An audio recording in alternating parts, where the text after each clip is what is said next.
시중에 모텔 매입에 관한 영상들이 많은데 단언컨대 이 영상만큼 그 비밀을 다 까발려 주는 건 없을 겁니다. 왜냐면 부동산 투자에 대한 오랜 실전 경험이 필요한 내용들이거든요. 이게 내 돈을 한 푼도 안 들이고 모텔을 산다, 믿으시겠어요? 어디에서도 들을 수 없는 무자본 혹은 소자본으로 모텔 매입하는 법 시작해 보겠습니다.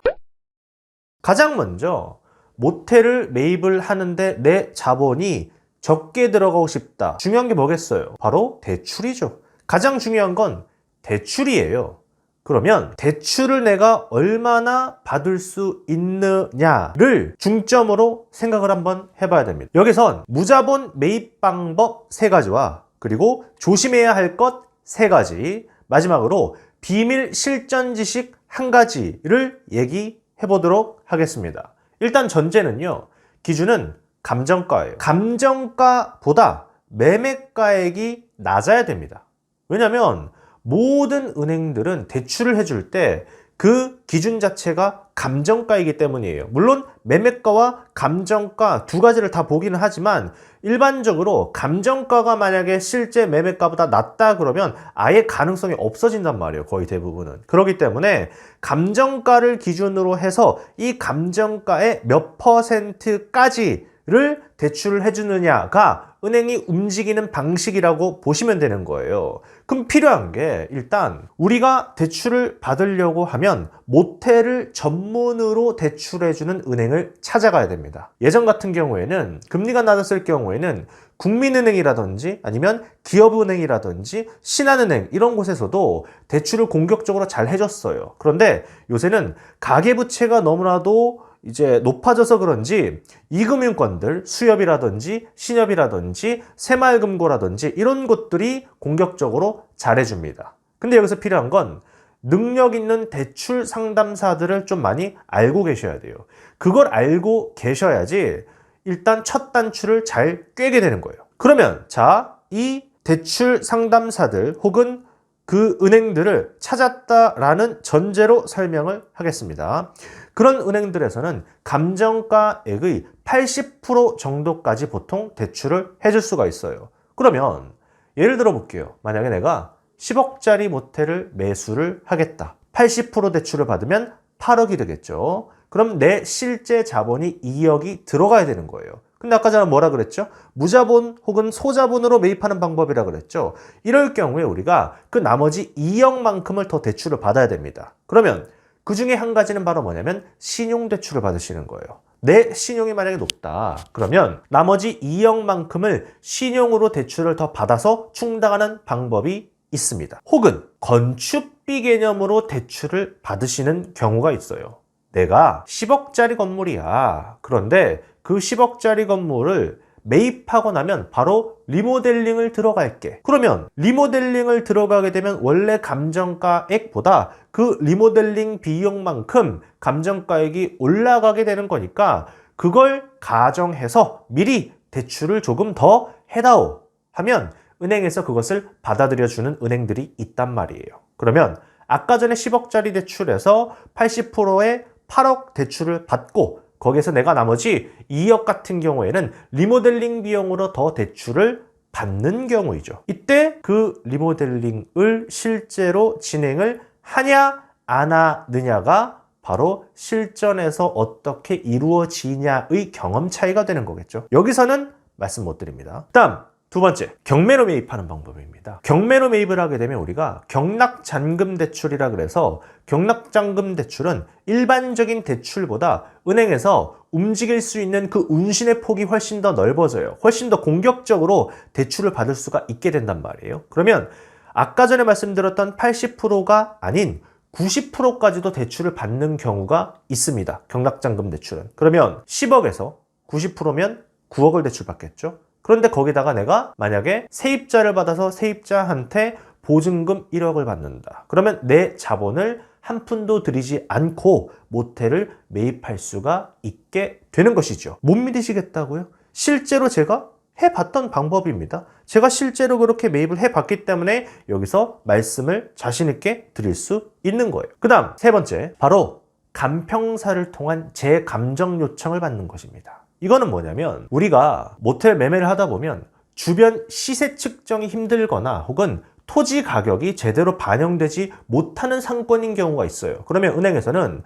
이걸 감정하기가 상당히 까다롭고 시세를 알 수가 없기 때문에 대출을 해주지 못하는 경우가 있단 말이에요. 그런데 그런 경우에 재감정 요청을 하는 것이죠. 예를 들어서 아까 전에 10억짜리 모텔이라 그랬어요. 그런데 이 10억짜리 모텔이 감정을 했더니 8억밖에 안 나온단 말이에요. 그러면 내가 대출받을 수 있는 금액 자체가 줄어들겠죠. 그런데 여기서 이게 시세가 없어서 그렇지, 만약에 내가 재감정을 높게 받을 수 있는 위치에 있다면 15억으로 만약에 이제 재감정을 받았다라고 해볼게요. 그럼 어떻게 되겠어요? 15억에 만약에 80%를 받게 된다. 아까 전에 받았던 금액보다 훨씬 더 많이 받게 되겠죠. 이건 어떤 경우냐면 특히 복합상가에서 모텔을 하시는 경우 이게 적용됩니다. 보통 많이 모르시는 경우가 많이 있어요. 정말로 이 바닥에서 잔뼈가 굵지 않다면은 복합상가는 모텔 대출이 잘 안 된다던데 이렇게만 생각을 하시는데 그 이유 자체가 왜냐면 이런 식으로 감정을 산출할 수 있는 기준 가액 자체가 복합상가는 산출하기가 상당히 어렵기 때문이에요.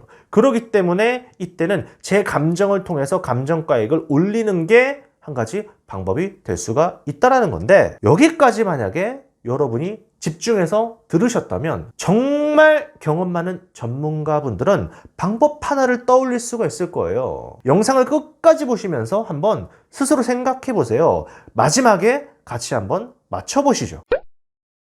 자, 그 다음 이제 조심해야 될 것으로 가겠습니다. 조심해야 될 것 첫 번째, 수도권과 지방의 대출 가능 금액이 다르다는 거예요. 수도권 같은 경우에는 모텔이 많이 있고 또 그만큼 은행들도 많이 있습니다. 그러면 무슨 말이에요? 은행 간에 서로 경쟁이 붙는다라는 거예요. 경쟁이 붙게 되면 서로 더 좋은 금액으로 대출을 해 주려 하고 더 공격적으로 대출을 하려고 합니다. 그렇기 때문에 수도권에서 모텔을 매입하시는 분들 같은 경우에는 대출받기가 수월한 측면이 있어요. 그런데 지방으로 내려간다 그러면 은행의 수가 적기 때문에 그렇게 경쟁이 치열하지가 않아요. 그리고 그런 어떤 모텔이라는 특수 물건을 다룰 수 있는 은행 자체가 많지 않습니다. 그렇기 때문에 지방 같은 경우에는 조심하셔야 될 경우가 있을 수 있다라는 거고요. 그 다음에 이제 두 번째는요, 금리가 높아지는 시기에는 정말 조심하셔야 됩니다. 바로 요즘 같은 시기죠. 예전에 내가 만약에 매출이 2천만 원 나오는 모텔을 매입을 했는데 그 중에서 1,000만 원을 대출이자로 내고 있었어요. 그런데 지금 발생하는 일이죠. 정말 근 1년 만에 대출이자가 순식간에 2배가 되었어요. 그러면 내가 그 전에 2천만 원 중에서 1,000만 원을 이자로 내고 있었는데 이게 2배가 되다 보면 원래는 그 2천만 원 중에서 1,000만 원 대출이자 내고 나머지 1,000만 원에서 운영비 빼고 나면 내가 400~500만 원 정도를 가지고 갔다면 대출이자가 2배로 올라가게 되면 내가 가져가는 돈이 한 푼도 없게 되는 거예요. 이게 요새 경매 시장에 물건들이 많이 나오게 된 가장 커다란 이유예요.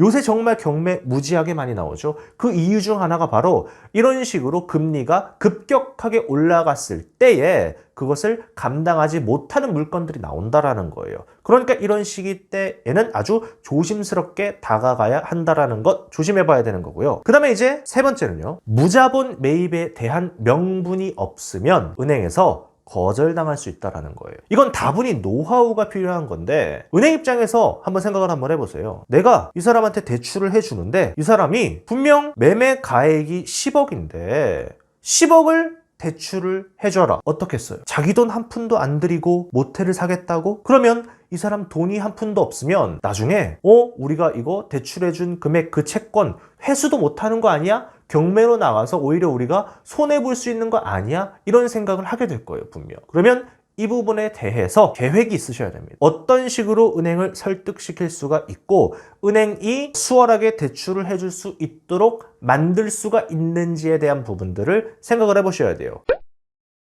앞서 말씀드린 그러면 비밀 실전 지식 한 가지를 한번 얘기 한번 해볼까요? 지금까지 잘 따라오셨다면 눈치 빠른 분들은 알아채셨을 수도 있어요.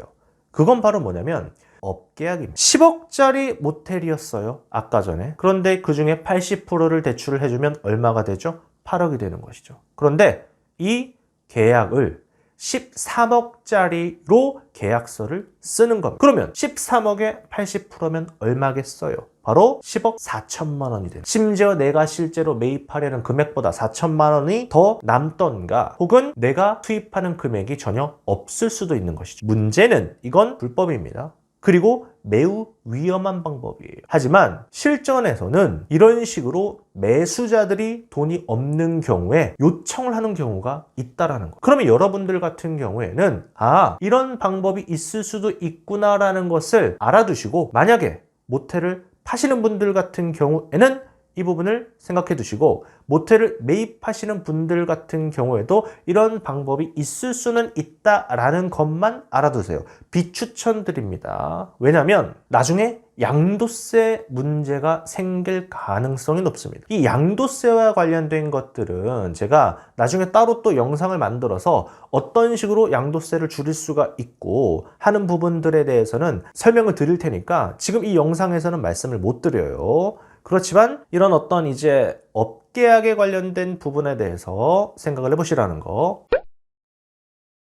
지금까지 영상 무자본 매입 방법 3가지와 조심해야 될 것 3가지, 그리고 비밀 실전 지식 1가지에 대해서 설명을 했는데요. 다음 영상에서는 실제로 제가 그런 방식으로 무자본으로 모텔을 매입했던 방법에 대해서 실전으로 겪었던 것을 말씀드리도록 하겠습니다. 구독과 알람 설정을 해주시면 더욱더 빠르게 영상을 보실 수가 있을 겁니다. 시청해주셔서 감사합니다.